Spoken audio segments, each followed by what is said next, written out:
Take a moment to look through these photos. What do you see? A pitch black sky, specks floating through the air, branches. It all seems pretty meaningless, right? But what if we told you that these were the last images taken on the camera of two women lost deep within the Panamanian jungle? The photos don't seem so insignificant anymore, do they? Take a second look. Notice the jagged rocks, the bags tied to a twig, the back of the woman's head. What were these women trying to communicate? Or were they the ones communicating at all? It's a case that's been described as something out of a suspenseful movie and the stuff of nightmares. But what really happened in that dark forest? At 22 years old, Lisan Froon was smart, thoughtful, quiet, and stuck. The Dutch native had never traveled outside Europe and longed to escape her comfort zone. 21-year-old Chris Kremers, on the other hand, was an extrovert with a passion for other ways of life enhanced by her studies in cultural and social education and her travels. Specifically, a family trip to Peru that left her with a love for Latin America. Yes, Lisan Froon and Chris Kremers were like night and day, but as waitresses of the same cafe in Amersfoort, these women formed a bond so strong that they became close friends, roommates, and soon enough, travel companions. That's right, the young women combined Lisan's ache for change and Chris's love for Latin American culture into what was meant to be a trip of a lifetime, and ended up being the worst mistake of their lives.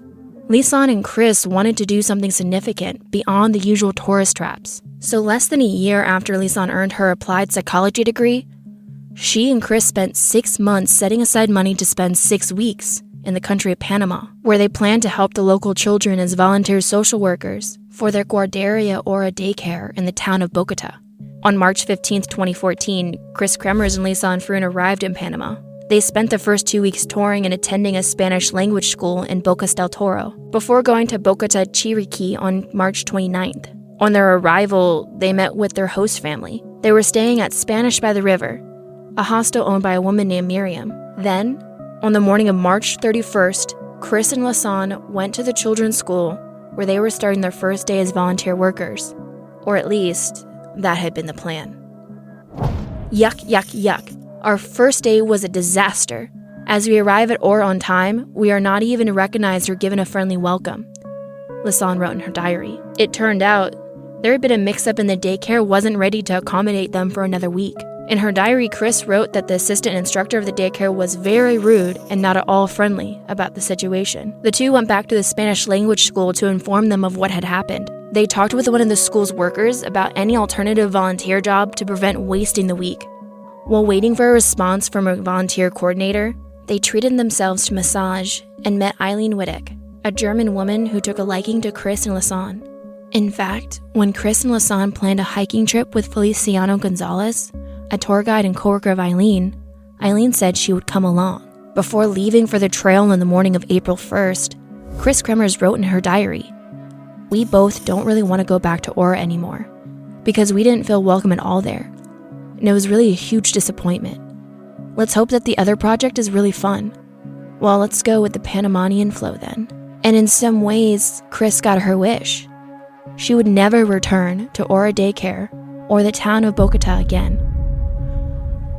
Chris and Lisan went to hike the popular El Pianista trail. This path is located by the Baru volcano, surrounded by the dense Panama rainforest, towns with no names, and isolated indigenous communities. It would lead hikers to El Mirador, or the Outlook, an area with a 360 view of the land.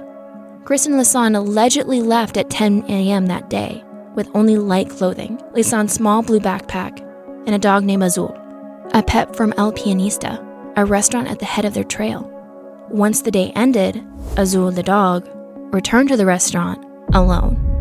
But what about their tour guide Feliciano and their new friend Eileen, who were supposed to accompany Lisan and Chris? It turns out that their hike was scheduled for the next day on April 2nd. So when the day came at 8 a.m., Feliciano and Eileen waited for Chris and Lisan to show up at the Spanish language school where they planned to meet for their hike. Where were the girls?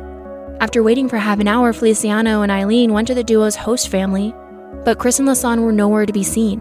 The tour guide called Miriam around 10 a.m. to get the keys to Chris and Lisan's bedroom. Feliciano and Eileen allegedly spent half an hour alone searching the room. Later, Feliciano said it felt like nobody slept in that room the past night, and he got goosebumps. When the two couldn't get any clues, Eileen called the head of a language school. Now, this part of the story had conflicting accounts. Eileen said she called the head of the language school in Costa Rica, Ingrid Lumers. But locals say that Ingrid was stationed in Bogota. Regardless, Ingrid was familiar with Chris and Lasan from when they attended Spanish language school in Bocas del Toro. She told Eileen not to worry and notify the girls' families. The families, however, were already worried. See, the girls hadn't just disappeared. They'd gone radio silent. Well, we thought to ourselves, gosh, she isn't responding. And by Wednesday, we decided to send another message. Pretty much every single day, we had some form of contact, even if it was only short. Last Friday, we had Skype contact. She was cheerful during that contact. Everything went well. She looked well. There was no indication whatsoever that something was wrong. It was midnight in the Netherlands when Lasan's mother answered Eileen's call. Both sets of parents went to the Dutch police at 5 a.m. to file a missing persons report and then alerted Interpol, the International Criminal Police Organization. Back in Panama, Feliciano and Eileen went to the police at 7 p.m., returning around 9:30 p.m. to give the officials Chris and Lasan's ID information, Chris's passport, and possibly one of the girls' diaries. But if Feliciano and Eileen had known the girls were missing at 10 a.m. that morning, why did they wait until the evening to report this information to the police? Feliciano blamed Eileen, who insinuated that he should wait, as police won't consider a person missing until at least 24 hours had passed. But after losing those precious hours to find the girls, were they already too late?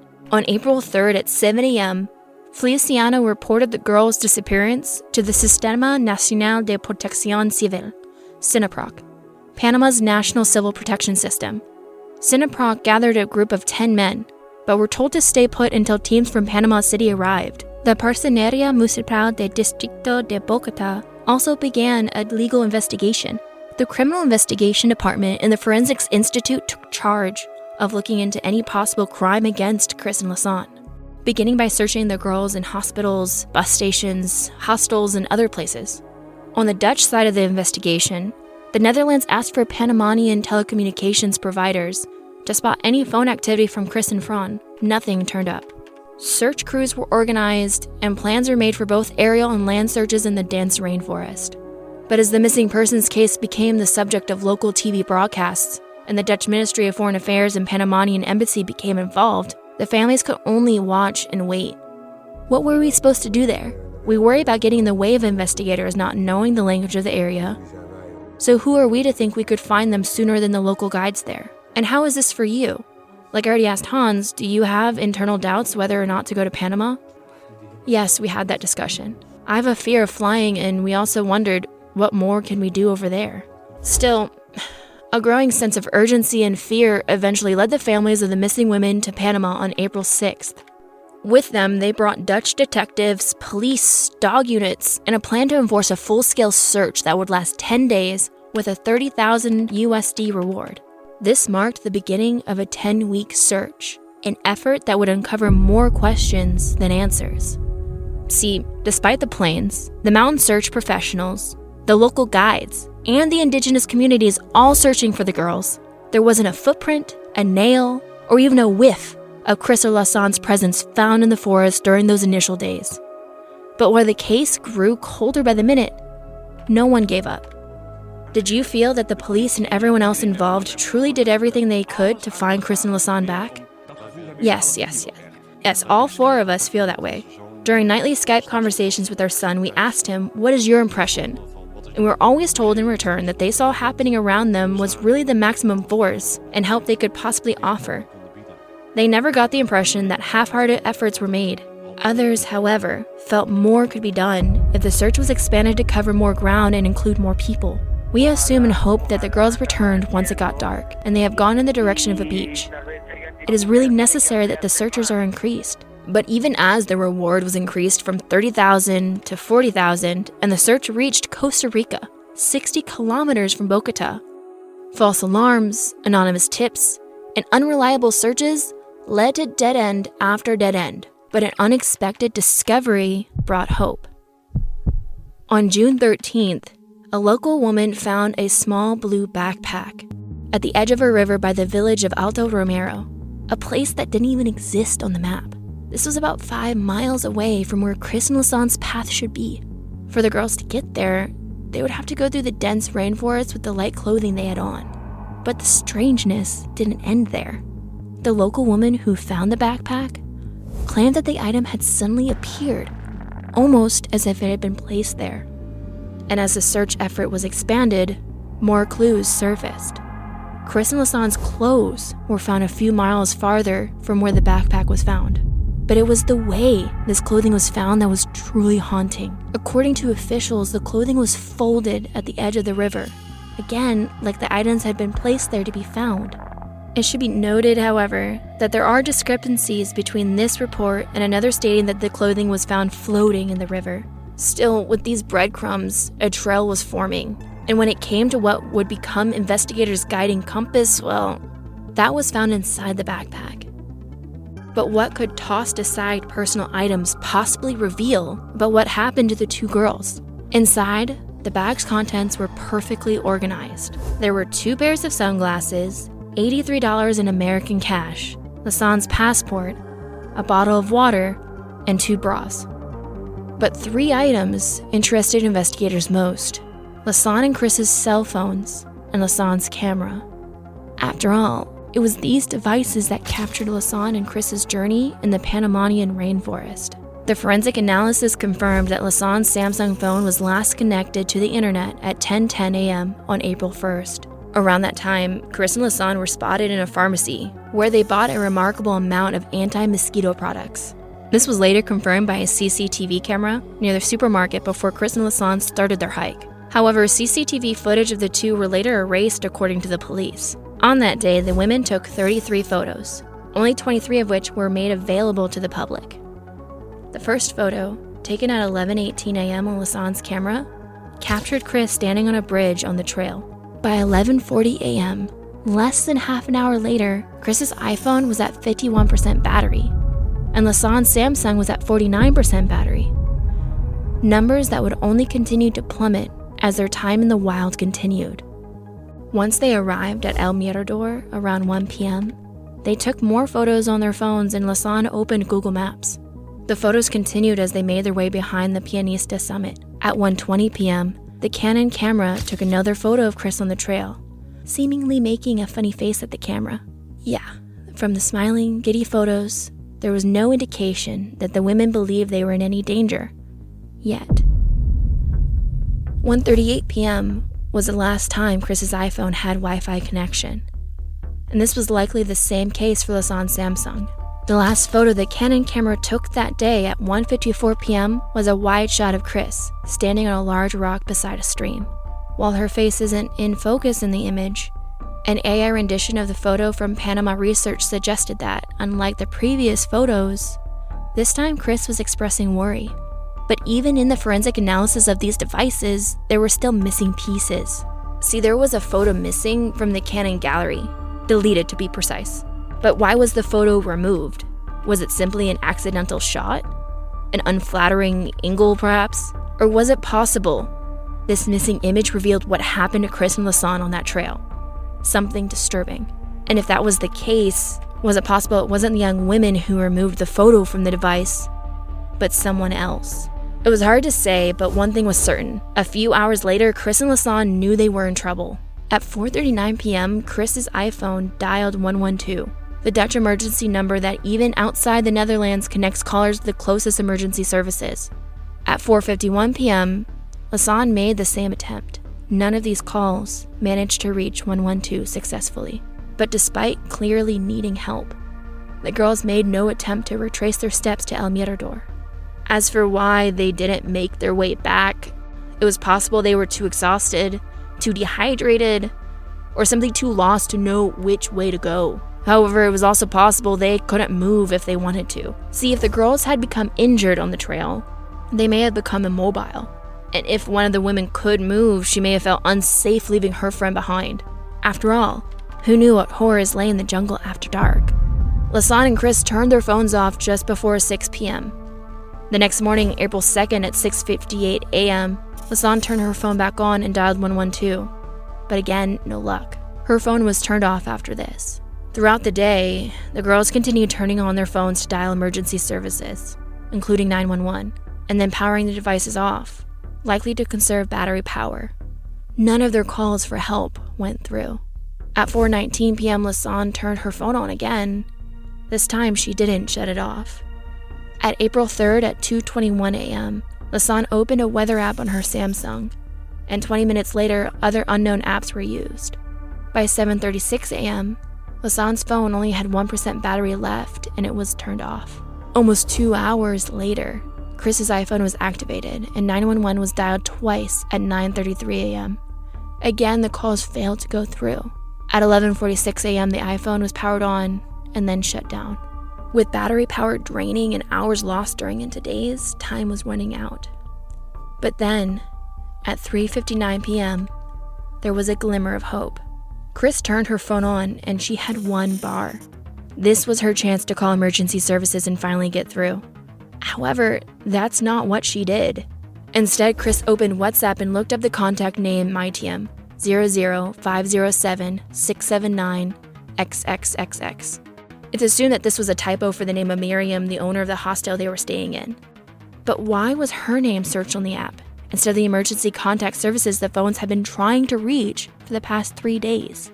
If we go back to the morning hours of that day, while Chris and Lasan were probably deep in the rainforest, the town of Bogota was buzzing with the news of their disappearance. On that day, Cineproc decided to talk to Miriam and her children regarding the Dutch women's disappearances. Miriam told Cineproc that she didn't think that Chris and Lasan went on a hike on the morning of April 1st. Miriam claimed that Lasan had been sickly and neither of them brought their jackets or passports.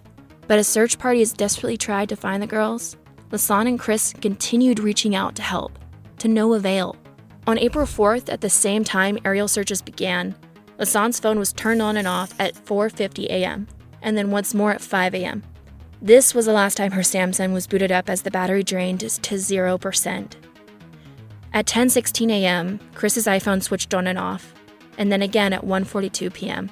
On April 5th, Chris's iPhone was turned on and off at 10:50 a.m.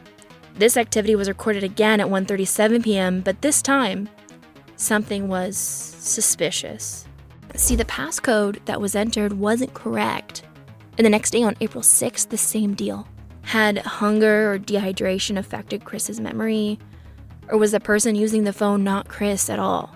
Meanwhile, there was no sign of the girls, at least not physically.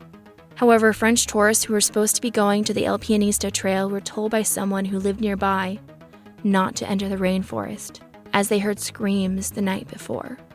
Had those screams come from Chris and Lasan? And if so, how much longer could the women hold out without help? On April 7th, there was no phone activity, and the same thing the day after April 8th. What happened to Chris and Lasan? This is a question that only a series of haunting photos could answer. On the night of April 8th, for the first time since their first day on the trail, photos were taken with Lasan's Canon camera. Between 1 and 4 a.m., someone, though no one could determine who, took 90 photos. About one picture every 2 minutes. Most of these photos were taken in darkness with no specific subject. Mainly, they captured floating specks, which, considering the harsh weather that had consistently derailed search efforts, was likely rain. Other photos included random orange flashes. This could be explained by a skin color object that was close to the camera. But amongst these vague photographs, there are a few shots that eerily stood out. In one photo taken at 1:37 a.m., a small portion of human skin and strands of hair reflected the camera's flash. This was likely to be the jawline and cheek of Lasan. Then at 1:39 a.m., a photo captured a thin branch on the ground. 2 plastic red bags were tied to the twigs, the same kind investigators had also found in the girl's bedroom. Another photo from 1:45 a.m. looked like it was taken on or by a rocky surface. It captured a mirror, a strap, and pieces of paper. But the most disturbing photo of the bunch was taken at 1:49 a.m. The image showed the back of Chris's head, her red hair glowing in the flash. There was no visible head wounds, and her hair appeared clean and dry, which was strange considering they had been stuck in a humid rainforest for the past 8 days. While the photo didn't show much, the fact that it was just showing the back of Chris's head led to the speculation. Had Chris been injured? Or worse, was she not alive at all? After taking 132 photos on their phones and camera throughout the trip, The last photo of their journey was taken after 4:10 a.m. that night, capturing raindrops and treetops. The SD card showed there was still room for more photos, meaning it was possible the girls were conserving battery power. However, it was also possible that by that point, the motivation to take any photos were lost. On April 10th at 5:15 a.m., someone decided to power on the two phones once again. However, without any battery left, Lasanne's Samsung failed to boot up completely. On April 11th at 10:51 a.m., Chris's iPhone was turned on and left on for 64 minutes. The passcode was either entered correctly or wasn't entered at all. It was unknown what the phone was used for in that hour, but after it was turned off, it was never turned on again. Were these the last traces of Chris and Lasanne? On June 19th, the tour guide Feliciano Gonzalez and 6 other locals found 2 different shoes by the river Rio Culebra. One shoe looked like it didn't belong to either Chris or Lasanne. As for the other, well, it definitely belonged to Lasanne. After all, the foot of the former owner was still inside. Yeah, with the socks still on and the laces tied tight, investigators had found their first human remains. Then a little farther into the forest, a pelvic bone along with other bones were discovered. One bone still had skin attached and was considered to be fresh. Others, strangely, appeared to be chemically altered. Through DNA testing, this foot was determined to be Lasanne's and the bones Chris. There were no signs of trauma, illness, or fractures found on the bones, and there was only light damage, likely done by rodents. Chris's left pelvic bone would be found less than a week later. But why were some of the bones bleached? One theory alleged exposure to sunlight may have bleached the bones naturally. And if it wasn't sunlight, some predicted naturally occurring lime could have sped up whitening. However, there were no lime deposits within the area. But another discovery by the search team would make things more confusing. See, 33 bone fragments were scattered throughout the large area. They didn't belong to Lasanne and Chris, but 5 other individuals who had also likely met their ends in the forest. The cause of death of these 5 other people were unclear, as no public information about their circumstances have been released. As for Lasanne and Chris, on June 20th, the family had to deliver tragic news to the public. With the present evidence, there was strong reason to believe that Chris and Lasanne were dead. And with these devastating findings, the tragic case had come to a close. Or had it? There was still too many questions and too few answers. For example, why had that photo from the camera been deleted? The assumption was that the image was taken on April 1st, before the women knew how lost they truly were. That photo was then deleted by either Lasanne or someone else, intentionally or unintentionally. An accidental deletion, however, wasn't easy. A sequence of 4 buttons had to be pressed for an image to be deleted. This seems unlikely. The women's predicament wouldn't have allowed either of them to focus on deleting one image when they didn't bother to delete the other poorly taken photos. The Canon camera also had a 16GB SD card, meaning storage wasn't an issue. Another possible explanation is the SD card was simply poorly handled by a third party. A clumsy investigation could delete the content of the SD card through a computer, but the level of carelessness had to be extreme for this to happen. Even then, as one Reddit user pointed out, deleted images can typically be recovered. For a file to be irreversibly removed from a disk with no trace of it, you would need software to overwrite the disk space. This isn't something the camera's software does on its own. Yeah, deleting photos to the point that they couldn't be retrieved required a series of steps, which typically had to be done on a PC. And this means the most likely theory is that a third party intentionally deleted the photo. If someone had done this on purpose, what were their motives?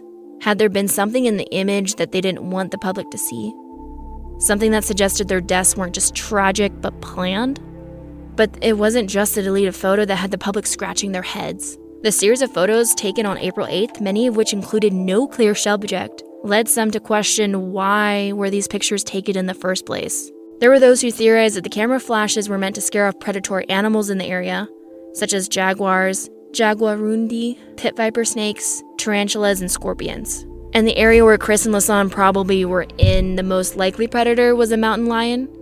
But these animals aren't likely to stalk 2 adults, regardless if one or both of them were injured or had reduced mobility. And then there was the fact that in all these photos, not one captured an animal. Others speculated that the women had been using the camera flash to navigate through the forest at night. This, however, would be impractical and potentially unneeded if they arrived at their location during the day and were familiar with the surroundings. Taking photos to scare off bad actors also didn't add up. After all, could flash really deter anyone who planned to do harm? It was also unlikely that Chris Kremers and Lasan Faroon meant to document their final moments, considering that the photos, well, they appeared to be meaningless. So, why had the women taken those photos in those early hours of April 8th? One of the more likely theories was that Chris and Lasan were using the camera flash to create a signal to get attention from campers, locals, or even a plane. This would explain why the pictures appear to be taken on the same spot and why there was often no subject. Then again, how can we be sure that Chris and Lasan took those photos themselves? There is still a chance that someone else took the Canon camera. Perhaps the photos were taken to mock Chris and Lasan after hurting them. But even then, why wouldn't they have deleted the images or destroyed the camera? For some to leave the photos intact and let them reach the police, they would have to either be extremely reckless or a psychopath. While rare, there have been cases of killers who taunted authorities. Still, for someone to take these photos for hours on a rainy, dark night, that would be on another level of dedicated and deranged. Still, this begs the question, was it foul play? The official narrative from the Panamanian government concluded it was an accidental death due to drowning in a river system. However, critics, including the Chris Kremers family's lawyer and local reporters, argued that the investigation was mishandled, citing a lack of forensic examination at the crime scene and suspicious circumstances surrounding the recovery of the remains. Attorney Enrique Rocha, the legal representative for the Kremers, said that the official version of the story didn't make any sense. It's almost impossible for the bones to be in this condition, he claimed. But why would officials not want the truth to be made public? Well, some have suggested that this was an effort to protect Panama's lucrative tourism industry. After all, at the time, 6% of Panama's GDP relied on tourism. Dutch detective Dick Steffens also claimed that the Panama police had botched the investigation. He believed that Chris and Lasan were alive, but kidnapped by a trafficker. But what did the public think? The most popular Reddit theory also suggested foul play. The user emphasized that the picture of Chris's hair, where it appeared perfectly clean, didn't line up with being lost in the jungle for days. And then there was what allegedly happened before the hike. The Redditor drew attention to claims from locals who allegedly saw the girls being approached by the tour guide Valenciano's son, Henry Gonzalez, who was driving an off-road vehicle with his friend Jose Manuel Morgas. Henry allegedly offered Chris and Lasan a ride to the El Pianista trail. The women allegedly accepted the offer, leaving the two men with the knowledge that the two women were going into the rainforest alone. The Redditor claimed that two locals witnessed the same off-road vehicle pick up Chris and Lasan after they returned from the hike around 2:30 to 3:30 p.m. This time, a man named Osman Valenzuela allegedly joined with Henry and Jose. Days after the girls went missing, so did Osman. He was later found drowned. One of the witnesses of the exchange between the local men and the Dutch girls was a taxi driver named Leonardo Arturo Gonzalez. He later drowned and died on March 3, 2015, before the case was closed. Jose was also killed that year from a hit and run. The Redditor cited a popular theory that Chris and Lasan went with the local men to Caldera Hot Springs to relax. There was a photo recovered from Osman's phone after his death named Chris. The photo shows two men and two women partially submerged in a body of water, all in a playful pose. However, it was a wide shot and faces were too blurry to identify. That, however, hasn't stopped many from speculating that the women could be Chris and Lasan. This image, along with the missing photo, the disregarded testimonies from locals, the screams from the forest on April 1st, the bleached bones, and the minimal remains, all had the Redditor convinced this was foul play. The post also noted it would be difficult to get lost on a linear trail such as the El Pianista. The user even quoted Chris's mother, who said, "You would really have to make an effort to get lost here." However, some played devil's advocate. One Redditor pointed out that just because Chris's hair looked clean in one photograph didn't mean it was. As for the testimonies from locals, law enforcement dismissed the claims because they couldn't be verified. The user then added, after the word was moved up to 30K, reports of sightings skyrocketed, and the local authorities were delayed trying to interview all of them and see if they were credible. This was wasted valuable time as they didn't want to ignore potential leads, but most of the time it was locals hoping to say something accurate that might lead to the girls being found so they can claim their reward. The user admitted that getting lost on the trail was hard, that is, if you stay on the trail. However, when you go off trail, which is, as they put it, happens all the time in accidents, well, people tend to go missing. Security footage they added also goes missing all the time. As for remains, fast decomposition was natural in a hot, humid jungle. And while bleached bones might sound bizarre, the user believed there could be a rational explanation. The bones were not dramatically sun-bleached white like you're picturing. I've seen them. It could have been these two were picked clean first and exposed to sunlight more than Lasanne's, either by chance or because she died first. But if it wasn't foul play, what else could it be? Dutch authors Maria West and Jurgen Snoeman wrote the book, Lost in the Jungle, an attempt to solve that mystery. The two reviewed police files and actually arrived in Bogota, Panama, to personally retrace Chris and Lasanne's steps. Maria and Jurgen believed that Chris and Lasanne strayed from the trail after arriving in El Mirador. They claimed that the women were walking along the Shanguinola River, which the locals knew as the Grinder for its dangerous flash floods. It was a route that even locals avoided, and hikers had to cross rickety rope bridges over the water to access the route. They believe that 3 hours after the photo of Chris standing on a boulder by the stream was taken, you know, the one where she seemed visibly more anxious, something must have happened. The authors theorized there had been an accident that forced Chris and Lasanne to call emergency hotlines.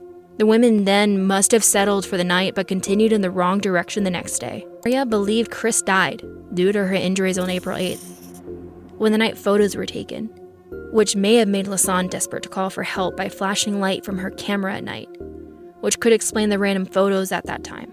Either that, or they may have heard someone nearby and used the flashes to get their attention. After that, the authors believe Lasanne tried to reach civilization on her own, only to die later on. The authors told the Daily Best it actually came as a surprise to us too, but our conclusion had to be that it was an accident. It took us quite some time to get there. However, Maria and Jurgen were honest in admitting that there was still a lot of unknowns. Jurgen told The Sun, "We don't know if anybody was involved. We cannot exclude that. We believe the most likely explanation is that they had an accident, but it's not 100%. If somebody was involved or anybody had seen something and for some reason hasn't come forward yet, there was a possibility the case will be cracked. Yes, this case still has a number of unanswered questions. Why did Azul the dog, who followed the girls on the hike, go home alone? Chris and Lasanne's remains and belongings were miles away from their suspected path upstream and downstream. How did they get there? Why was Lasanne Fruin's foot found dismembered in her shoe? How suspicious is it that all three men who interacted with Chris and Lasanne, Osman, Leonardo, and Jose, died within a year? Wasn't it suspicious that the tour guide, Feliciano Gonzalez, was the last one to see the girls, but also the first one to find their remains? Could the 33 bone fragments belonging to 5 other individuals tell us more about Lasanne and Chris's case? Were they murdered or accidental deaths? Why was this case wrapped up so quickly?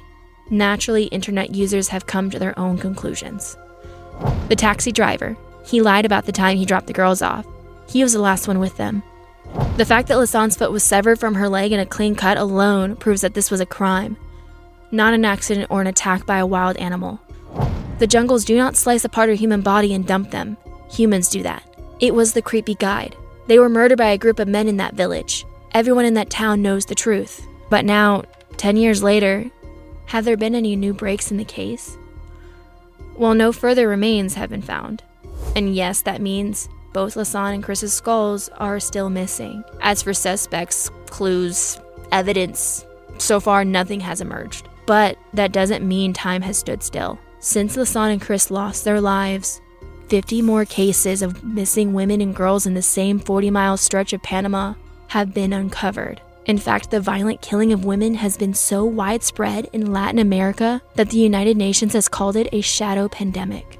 Today, if you hike El Pianista Trail, you'll encounter a sign warning tourists do not stray from the path. Near the trail, a memorial stands with the names Lasanne Fruin and Chris Kremers written on it. Their date of death is marked as April 1st, 2014, the day they walked into the jungle and were never seen alive again. If there are any other mysterious cases you'd like us to cover, leave a comment below.